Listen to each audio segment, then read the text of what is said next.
Welcome to the Slop Farm. Enjoy the video. You start by redeeming the Xbox gift card so the funds exist. Sign into your Microsoft account on the console or account. Microsoft.com. Once signed in, open the store and pick Redeem Code. Type the 25-character code exactly, then confirm.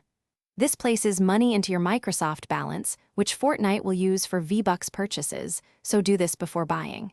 Make sure the account region matches where you bought the card. Otherwise, the balance may not apply correctly. Once done, proceed to Fortnite on Xbox. You now purchase V-Bucks inside Fortnite, launch the game on your Xbox, and open the item shop. Select the V-Bucks pack you want, then choose Payment and pick Microsoft account balance as the funding source. Confirm the transaction and watch the on-screen receipt.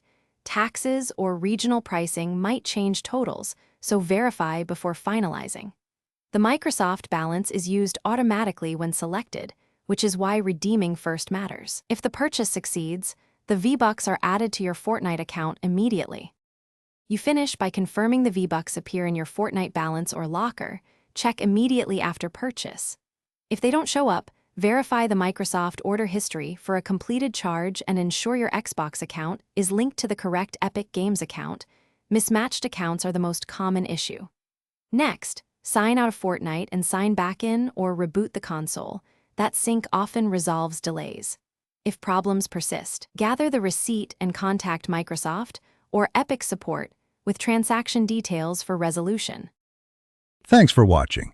Consider subscribing if we helped you today.